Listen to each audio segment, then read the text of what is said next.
But the question is whether or not, and I would ask this of, I think, everyone in the room who's covered, do you think that by covering your face from everyone else in society, you are exacerbating difference or making it less bad? Mariam, would any of you at least recognise that you are exacerbating a difference? Is this divisive? Well, first and foremost, I think we need to look at human rights, okay? In 1998, there was the Human Rights Convention, okay?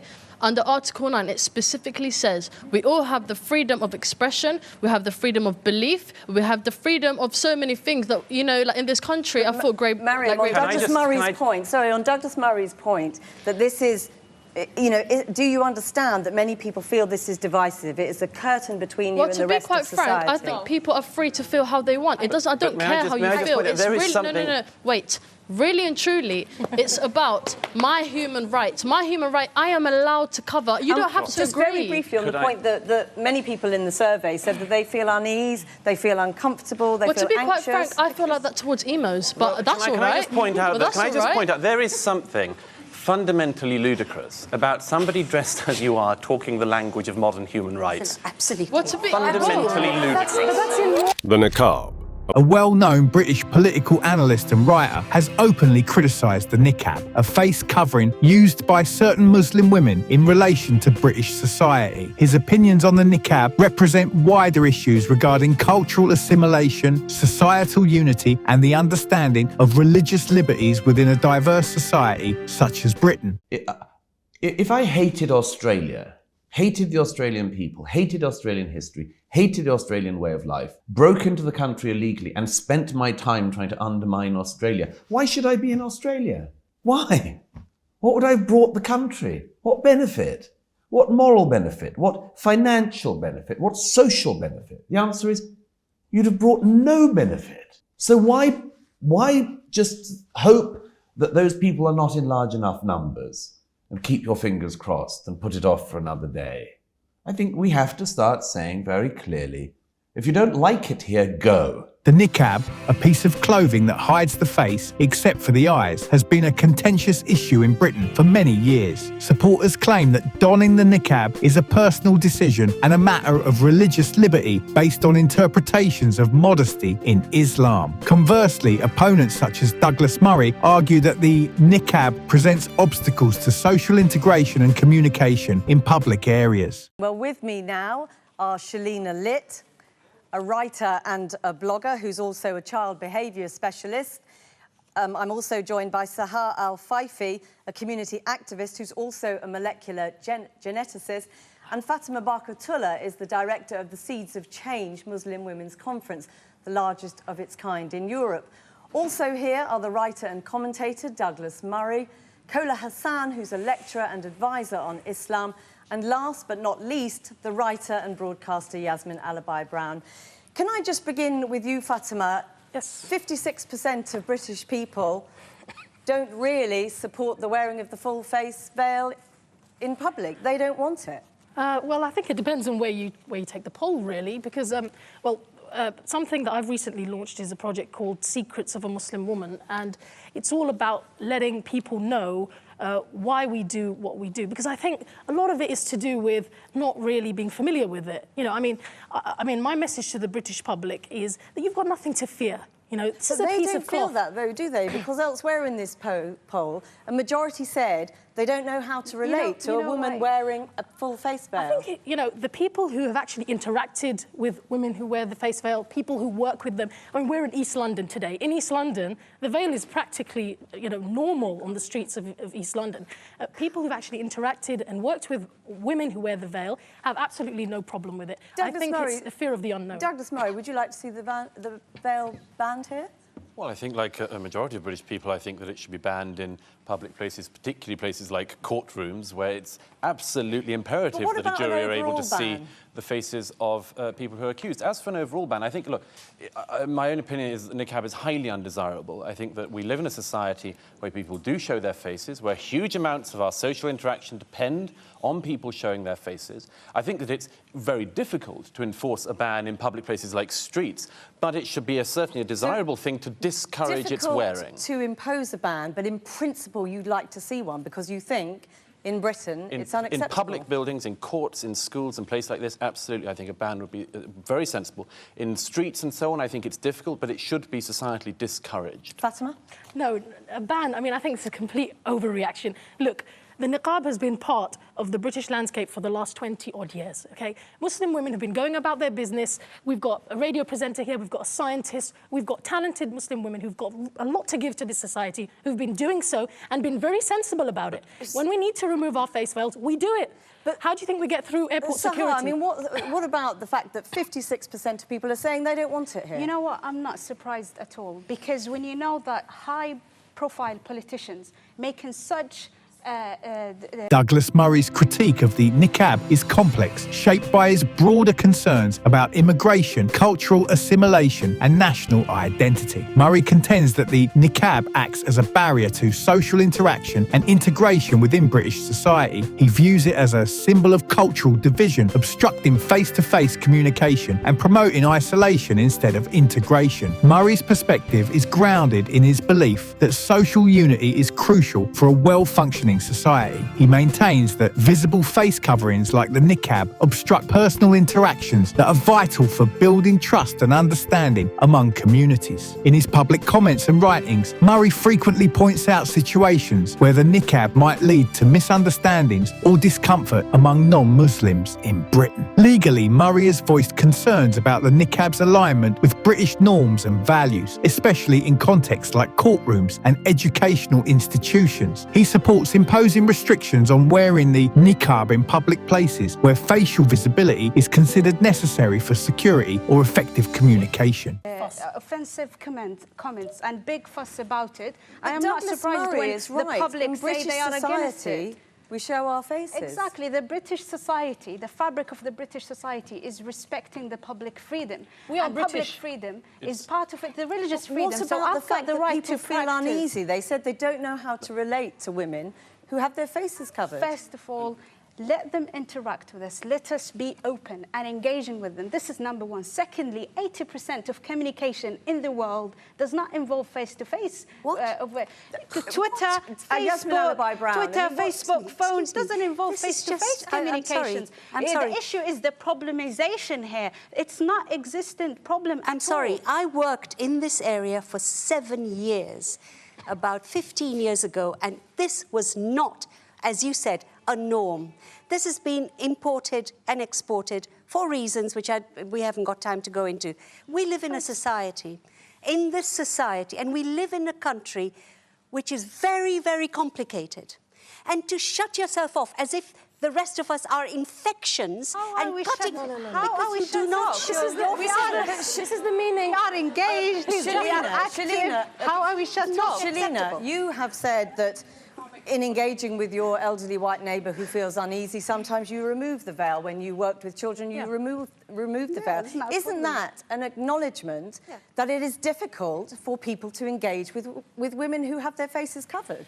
Yeah, I think it is. And I also honour what Douglas Murray has just said. He couldn't actually feel comfortable, and you know, I'm making a presumption here, but you couldn't say, let's do an outright ban. And that's great, because I understand you look at social cohesion. It's about looking at, let's isolate it. Whose discomfort are we going to favour? Because if I lift my veil, I'm then uncomfortable. And we've favoured someone's discomfort. We live in a society, but I don't believe in the French ban. I don't think you should do that. But why absolutely, not? If you're opposed to it, no, if you I think there is a very simple way of saying, and a non-racist way of saying, in public institutions, everybody, whoever they are, must show their faces. It's Muslim exceptionalism that is becoming the problem. No, it's not. If we have the same rule for everybody, and at home, on the streets, I don't want people stopped. Okay. We accommodate religious expression in this country. You know, Jehovah's Witnesses who don't want blood transfusions, Sikh people who want to wear turbans. We make exceptions, you know, in certain situations. And so, look, you know, I really want to reach out to the public and say, you've got nothing to fear from us. But take We're British. I was born in this country. I love this country. Take up Yasmin's point that this is about exceptionalism. Take up Yasmin Alibhai-Brown's point about this is about exceptionalism. We accommodate. Murray's position mirrors larger discussions regarding cultural identity and the place of Islam within British society. He doubts if allowing the niqab aligns with British principles of openness, transparency and equal legal treatment. Murray asserts that although Britain cherishes religious freedom, it also emphasises integration and common cultural norms that foster social unity. Opponents of Murray's perspective charge him with cultural insensitivity and Islamophobia, claiming that his criticisms unjustly scrutinise Muslim women's personal choices and religious practices. They argue that such critiques ignore the diversity within Muslim communities in Britain and perpetuate stereotypes about Islam and the integration of Muslims. Don't we, in this country, and in my country, Britain, we accommodate religious expression. We do make exceptions for people, and there's nothing, and that's what I thought. And we cannot destroy the minorities and the religious belief in the name of equality. But what if the majority feel uncomfortable, feel uneasy and say they don't want it? I think then the onus is on us as well, isn't it? I mean, to actually reach out. And I'm hoping that this is just going one step towards that, to say to people, look, you know, we're human beings just like you. But if I may very quickly, religious freedom is an extremely important thing. And I think most people would agree, I hope in this room, that Britain is the most tolerant place in the world to live, including as a Muslim. Yeah. But let's just add one thing to this, if I may. The issue of social interaction is very important, and not just to me, but obviously to a majority of the British people. Yeah. What I say tonight, what Yasmin says and other people say tonight, people see our faces, they know who said it. I'm sorry to say this, but nobody knows who you are. They can hear your name, they can't see you. If I say something stupid on television tonight, people know it's me saying it. If you do, with all due respect, you can disappear and no one knows. No, we're not disappearing. What does this say? The meaning of this thing is extremely important to address. The meaning of this thing is women are by nature dangerous to men and society. Therefore, they must be covered, they must be buried. That's the meaning of it. And that's what I cannot accept.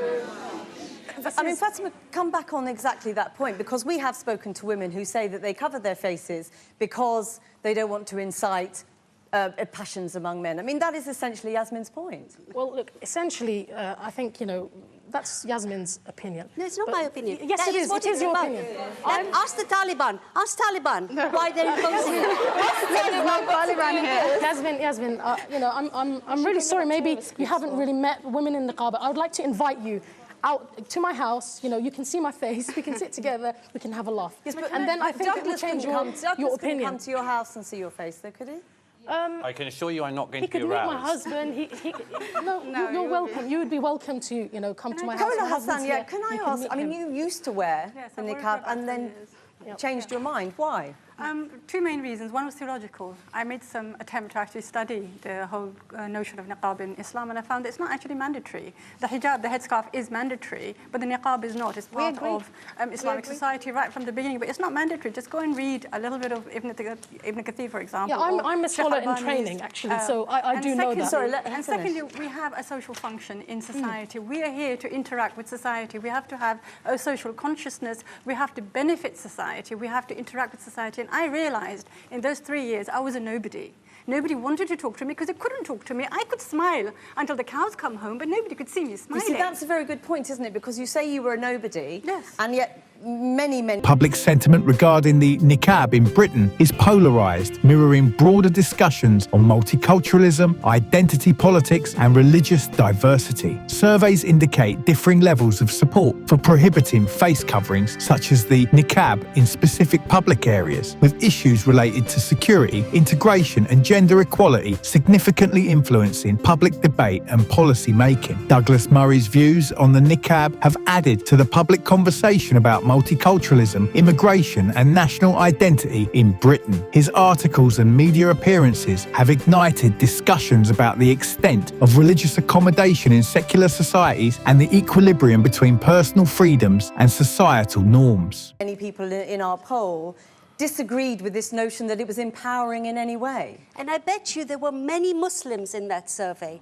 Most Muslims don't Yes, care I for this absolutely either. agree with that, So, yes. so to say British as if it was, you know, non-Muslims, most of us daren't speak out. When I do, I get death threats. I've had emails just this week I am from sorry. Niqab. I am He's sorry, from that's Niqab. He's wrong. calling me a prostitute.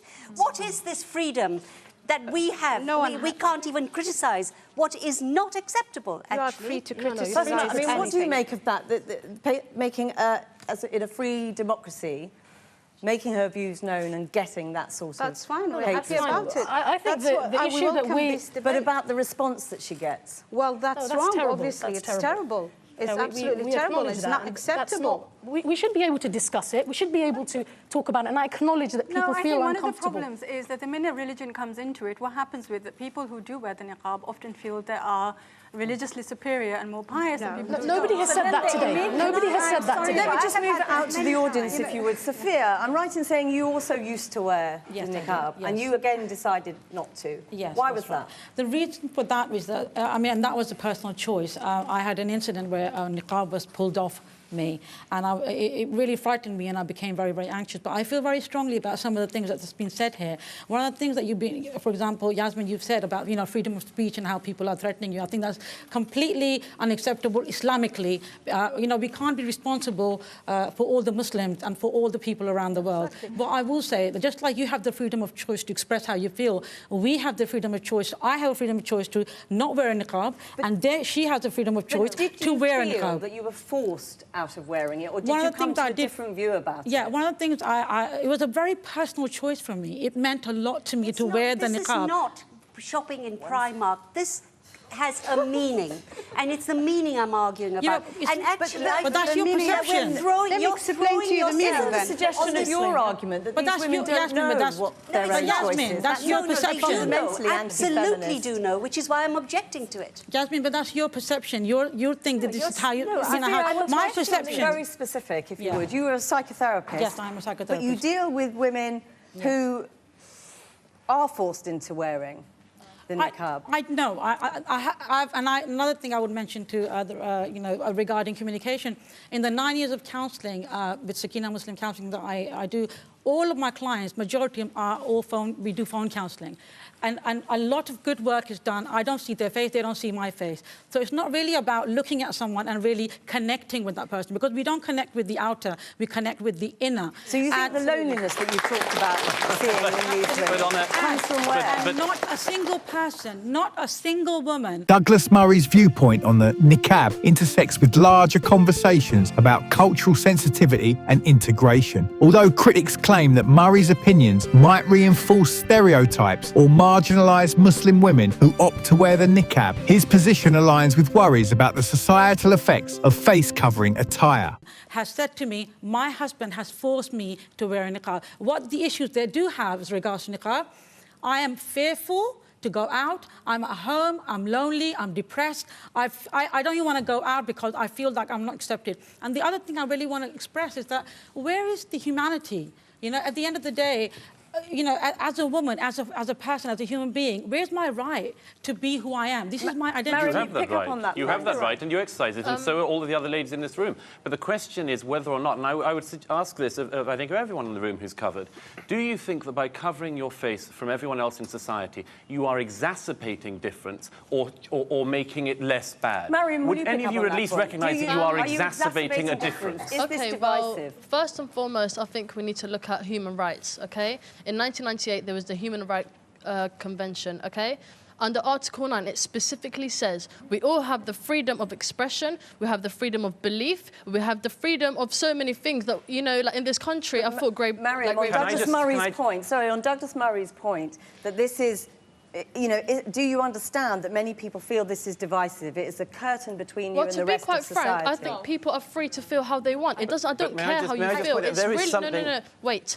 Really and truly, it's about my human rights. My human right, I am allowed to cover. You don't have to just agree. Very briefly on the point that many people in the survey said that they feel unease, they feel uncomfortable, they feel anxious. Well, to be quite frank, I feel like that towards emos, but that's all right. Can I just point out, there is something fundamentally ludicrous about somebody dressed as you are talking the language of modern human rights? Absolutely. What's a bit Fundamentally ludicrous. But that's in your mind. That's in your mind, that is. Kola Hassan. This lady is constantly talking about rights. As a Muslim, you should know that responsibility is And there duty. as well. You have a responsibility to society around you. Exactly. I'm a community organizer. I'm a scientist. I am engaged with the community, so I'm not isolated. You have a responsibility. I don't Sorry, know, one isolated. second. You have a responsibility in wider society. Well, obviously speaking, as a Muslim woman right now, you know, all this talk about there being a fear of us, well, fear stems from ignorance. For them to be fearful, they need to understand us, and we need to understand them. Obviously, as British citizens, we do understand them. We were raised in British schools. Some of us go to university here, we work here. We understand the British culture, but do you really understand the Islamic culture? Pardon me, that's not the role. You can't possibly understand the British culture because there's been hundreds of years. And my mother's generation, because I too am a Muslim, my mother's generation, they were beaten, bullied and burnt because they wanted to get rid of all of this and be seen as proper equals. You're betraying that history. And this country... From Murray's perspective, the niqab signifies more than just a religious attire. It serves as a possible obstacle to social unity. He contends that visible face coverings can interfere with daily interactions, impeding non-verbal communication and obstructing social integration. This issue is especially pressing in public areas like schools, hospitals or courts, where facial recognition and effective communication are essential. We fought for women's rights, and you've now taken us back to the dark ages. I'm sorry, but... Can I just take it from Shabita? You are a doctor within the NHS. One second, please. You are a doctor within... Excuse me, can we all listen to each other? You're a doctor in the NHS. Yes, I am. And obviously that is one of the very public places where a ban, you know, if it were to be considered, that... Well, first of all, I would like to say that calling for a ban on niqab in NHS is actually talking about an issue that does not really exist. Because me and my friends, have been contacting a lot of doctors all across the 4 countries of United Kingdom, and none of them have ever come across a doctor who actually observed the face veil within NHS, or even a nurse. Exactly. So, I don't really see that why an issue that does not really exist is actually being addressed. There is no one, or no doctor or a nurse who actually wears the niqab in NHS. Just very, even very myself, on that point, because though, isn't that an acknowledgement that there is a difficulty for many people, that patients would find it uncomfortable? No, it's not actually like that, because I am not given a choice to wear it within NHS. When I know it as a fact that if I wear my face veil and go to a job interview, I will never be taken up for a job. How is it to ask, you all here, how is it that you say it's an absolutely fundamental, you have to wear it, it's a right, it's a necessity upon you, but yet you say you go through an airport and it doesn't matter if you lift it? Is it so negotiable? In France, many of the women who said we cannot go out if we don't wear it have taken it off. Can I just say, Shalina. you know, there is a place where we have the right to exercise our right. And if this was a school or a playground, you know, as far as I'm concerned, the bullies are winning here.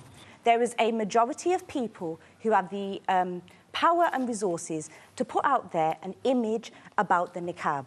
I teach in schools and Both critics and advocates debate the niqab's impact on gender relations within Muslim communities and the wider society. Murray questions whether the niqab upholds patriarchal values or limits women's independence and involvement in public affairs. While some believe that donning the niqab allows women to express their religious identity, others argue that it perpetuates gender disparity or limits women's presence and influence in public discussions. I said to a young bunch of children, I said to them, if somebody came into your school, a boy, and he had nail varnish on, and he had high heels on, you know, and you seen him getting bullied, would you defend his right to be the way he was? Or would you ask him to change the way that he's dressed? Now, this is what I'm saying is, I said that I respected the fact that in context, you said in a courtroom, in the classroom, or in public settings where there are people who have got mixed opinions, that we should have policies and procedures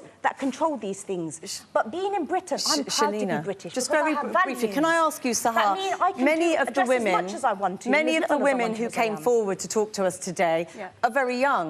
And actually, one of the questions that I think a lot of people ask is, you know, we've looked at Afghanistan and we've heard stories of women who have burnt the face veil and are terrified of the prospect of having to wear it again. And they just don't understand how young women in Britain want to wear it here. Very briefly, if you can. Well, I started wearing the niqab at a young age, and the reason is after a research. It's a long spiritual journey. I found out that when I wear the niqab, I'll be closer to God. It's an act of worship, it's an act of modesty, and it's liberating and dignifying. And since then, I've never changed my mind.